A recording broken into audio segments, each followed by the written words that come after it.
En este tercer encuentro de nuestro curso de ABC de la Biblia, vamos a abordar los temas de los idiomas bíblicos y los géneros literarios. Cuando decíamos que la Biblia tiene a Dios por autor, entendemos que Dios inspira a personas concretas.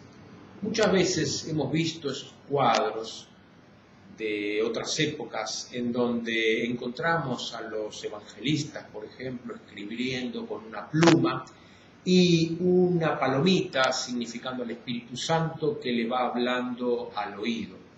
A veces entendemos así la inspiración, como que Dios dicta directamente el texto al escritor sagrado. Si fuera de este modo, el escritor sagrado simplemente sería un instrumento más en el proceso de la escritura. Sin embargo, después del Concilio Vaticano II, estamos celebrando los 50 años de la Constitución Dogmática Dei Verbum sobre la Divina Revelación, después de esta Constitución, empezamos a entender dentro de la Iglesia que los autores sagrados también son verdaderos autores. El texto sagrado tiene a Dios por autor principal, en el sentido de la inspiración, pero también tiene autores concretos que pertenecen a una cultura determinada, que viven en una época, en una situación histórica concreta, y a partir de eso escriben sus textos. También con intereses de tipo político, de tipo ideológico, vamos a decir, tratan de transmitir lo que piensan, lo que creen, su idea del mundo. Lo hacen con una lengua determinada y toda lengua siempre condiciona lo que se quiere decir. No todas las lenguas tienen la misma cantidad de palabras. No significan lo mismo las palabras en una época que en otra. Cuando nosotros hoy hablamos de niño, después de toda la psicología evolutiva de Piaget, por ejemplo, entendemos una realidad muy distinta a lo que el antiguo entendía por niño. Cuando Jesús dice, dejen que los niños vengan a mí, lo está diciendo en un contexto en el que el niño es el último orejón del tarro, es una persona que está totalmente marginada. Los niños y las mujeres en ese ambiente cultural están en una situación de continua marginación. Cuando Jesús pone en el centro a un niño y dice, dejen que los niños vengan a mí, y dicen, el que no se hace como uno de estos pequeños no puede entrar al reino, está hablando de hacerse un marginal, no de hacerse un infante. Entonces, la lengua que se utiliza para la escritura condiciona el pensamiento del autor. El hebreo, por ejemplo, no tiene muchas abstracciones. Le cuesta hablar de totalidad. Cuando el hebreo dice muchos, significa todos. La Sagrada Escritura fue escrita fundamentalmente en 3 lenguas. El hebreo para el Antiguo Testamento y algo de arameo, y el griego fundamentalmente para el Nuevo Testamento. También tenemos algunos escritos del Antiguo Testamento que solamente conocemos en su versión griega, o sea, no se conoce una versión hebrea anterior. En el siglo II a.C., cuando el imperio hablaba el griego como lengua oficial, Israel formaba parte de ese imperio, los textos sagrados no siempre se entendían en hebreo.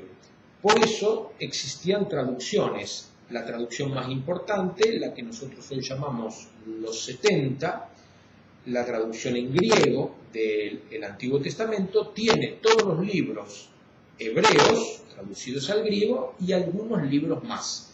Por eso, en algunas Biblias encontramos el término deuterocanónicos. Los libros del Antiguo Testamento canónicos serían aquellos que han sido escritos en hebreo y traducidos al griego. Y los deuterocanónicos, o sea, segundo canon, segundo listado, serían aquellos de los cuales no se ha encontrado hasta el momento escritos en hebreo, solamente están escritos en griego. Y el Nuevo Testamento fue escrito fundamentalmente en griego, con algunos semitismos, es decir, con algunas palabras que no son griegas, sino que son de origen semita. El griego del Nuevo Testamento no es el griego clásico, el griego de Homero, sino lo que se llama griego koiné, que es el griego que hablaba el público, el pueblo, la gente en el mercado, en la calle, en la vida diaria. Esto entonces tenemos que tenerlo en cuenta. Nosotros accedemos comúnmente a los libros sagrados en nuestra propia lengua, lo cual significa que han sido traducidos. Los traductores siempre tienen criterios de traducción y están pensando en un público determinado. Una cosa es la traducción, por ejemplo, al castellano de la Biblia de Jerusalén, que está pensada en un público más bien académico, que la Biblia latinoamericana, que está pensada para ámbitos populares, sobre todo de tipo rural. O nuestra versión, el libro del pueblo de Dios, traducida por el padre Leborati y por el padre Truso, que pretende hacer una adaptación del texto sagrado a nuestra forma actual de hablar en el ámbito del Río de la Plata. Entonces, ahí encontramos a veces diferencias entre una versión y otra, pero son criterios de traducción. Muchas veces también sucede que una palabra que en otra lengua puede tener varias acepciones, en la nuestra no las tiene. Por ejemplo, cuando en el Evangelio de Juan, capítulo 12, Jesús dice que el que no quiere perder su vida, esa vida, dice en griego, un término que significa la vida material, no la vida eterna, no la vida que perdura, que sería Zoé. Entonces, nosotros no tenemos cómo traducir esos dos términos, uno para la vida solamente terrena y el otro para la vida que continúa. O formas de los verbos. Por ejemplo, en griego nosotros tenemos el aoristo. El aoristo indica que la acción se hace en ese momento y no tiene una continuidad. Por ejemplo, cuando se dice que Jesús murió, se usa el aoristo. Murió una vez y listo. En cambio, cuando se dice que resucitó, se suele usar el perfecto, que indica que la acción continúa en el tiempo. Resucitó y sigue estando resucitado. Eso nosotros en nuestras traducciones no siempre lo podemos plasmar. Por eso muchos comentarios vuelven a las lenguas originarias y tratan desde ahí de dar otro enfoque a las lecturas que nosotros hacemos en nuestra propia lengua. Así y todo, siempre esas lecturas están condicionadas por la cultura en la que vive el intérprete, porque los términos no significan lo mismo para nosotros que para los autores originales. Eso entonces tenemos que tenerlo siempre muy en cuenta. Por eso el creyente no puede usar estos textos con una actitud fundamentalista. Si, bueno, la Biblia dice tal cosa. Bueno, ¿en qué libro de la Biblia se dice tal cosa? ¿En qué contexto de ese libro se dice tal cosa? ¿En qué traducción leemos eso? En algunos ámbitos evangélicos, por ejemplo, utilizan una versión de la Reina Valera y aunque ha habido otras traducciones más recientes, ellos se quedan con esa traducción, como si esa fuera la palabra de Dios.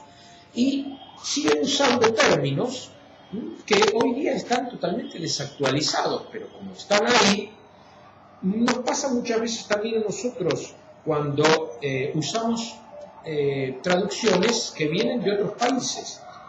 Escucho muchas veces en una emisora radial algunas versiones de la Escritura que son leídas de la Biblia Nácar-Colunga, en un español bastante antiguo. Eso hace que el que escucha eso identifique el texto con algo que ya pasó. Si a nosotros nos están hablando del vosotros, por ejemplo, bueno, eso nos parece anticuado, en realidad no lo es. Pero digo, es muy importante también entonces tener en cuenta cuál es la traducción que nosotros usamos para acercarnos al texto sagrado. A veces nos viene muy bien leer esas traducciones donde aparece el vosotros, para identificar si el texto se está refiriendo a la segunda o a la tercera persona del plural, que en nuestra forma de hablar no siempre queda muy claro. Otro tema que tenemos que tener en cuenta es el de los llamados géneros literarios. ¿Qué entendemos por géneros literarios? Si decimos que estos textos son literatura, la literatura siempre tiene un formato. Por ejemplo, está el formato epistolar, una carta, una epístola. Una cosa es la carta que se escribía cuando los novios escribían cartas, ¿no es cierto? Hoy nos mandamos mensajitos con el celular, etcétera, etcétera, pero muchos de nosotros hemos escrito alguna vez una carta a nuestra novia, a nuestro novio. Entonces, una cosa es el género epistolar destinado a una relación amorosa, otra cosa es el género epistolar cuando uno está pidiendo un trabajo. Entonces ahí hay un ámbito laboral que condiciona ese género. Los géneros literarios también forman parte del mensaje de la escritura. Por ejemplo, el género literario parábola. Muchas veces nosotros confundimos parábola con alegoría.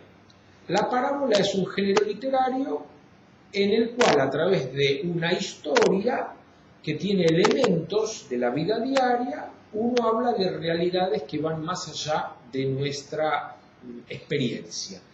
Cuando Jesús dice, con el reino de los cielos pasa lo mismo que con el grano que cae en la tierra. Jesús está usando una imagen de su cultura agraria para hablar de realidades que están más allá de nuestra experiencia. Sin embargo, la alegoría toma ese mismo texto y se queda en los detalles. La semilla significa tal cosa, la tierra con espinas significa tal cosa, la tierra con piedra significa tal cosa, la tierra buena significa tal otra. Eso es una alegoría. Son dos géneros literarios. Un mismo texto, analizado como parábola, tiene más bien en cuenta la acción que se desarrolla. Tiene en mente un solo mensaje. La alegoría, en cambio, va a ver cada uno de los detalles, como hace la fábula, por ejemplo, y en cada detalle va a encontrar una enseñanza, va a encontrar una imagen, va a encontrar una referencia. Cuando nosotros leemos los relatos de la creación al comienzo del libro del Génesis, al comienzo de la Biblia, y los leemos como historia, entonces tratamos de entender esos 7 días como 7 períodos, como 7 momentos, pero llegamos a encontrarnos con problemas serios. Por ejemplo, Dios crea el sol en el 4.º día, sin embargo se habla de que separa la luz de las tinieblas en el primero. Para nuestra cultura científica eso es imposible de entender, porque nosotros sabemos que nuestra luz depende del sol. El antiguo, que vive en una cultura precientífica, no identifica al sol con la luz, porque un día nublado, en donde no perciben el sol, sin embargo, tienen luz. Entonces, si nosotros leemos eso como un relato histórico, vamos a tener dificultades. En cambio, si lo entendemos como un mito, que es un género literario, lo vamos a interpretar de otra manera. Es muy importante entonces tener en cuenta esto de los géneros literarios. Cuando abordamos un texto, ver qué género literario es el que sustenta ese texto. ¿Será una poesía? ¿Será una prosa? ¿Será un dicho? ¿Será una enseñanza? ¿Será una exhortación? ¿Será una parábola? ¿Será una comparación? ¿Será una narración histórica? ¿Será un relato de milagros? ¿Será un relato de resurrección? ¿Será una teofanía, una manifestación de Dios? Los libros sagrados están compuestos por variedad de géneros literarios y a veces nosotros nos encontramos, por ejemplo, con un género literario base, una narración histórica. Jesús está hablando a sus discípulos y les cuenta una parábola. Tenemos un género literario y subgéneros. Esto nos tiene que ayudar a nosotros entonces a descifrar estos textos que fueron escritos con una lógica, que fueron escritos con una intencionalidad determinada. Tomémonos tiempo cuando abordamos los textos.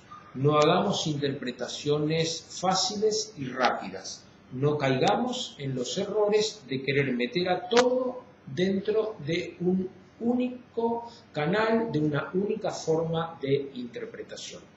Creo que esta es una gran riqueza que nosotros tenemos hoy día, la suerte de poder llegar a los textos sagrados teniendo en cuenta también estos formatos que llamamos géneros literarios. Los invito entonces a leer lo que tenemos como material de estudio y hacer preguntas cuando queramos que alguien nos aclare sobre qué significa un género, qué significa otro, si no entendemos algún ejemplo. Pienso que el material es bastante claro y que todos vamos a sacar mucho provecho y que de ahora en adelante, cada vez que abordemos el texto sagrado, lo vamos a hacer con mayor riqueza y profundidad.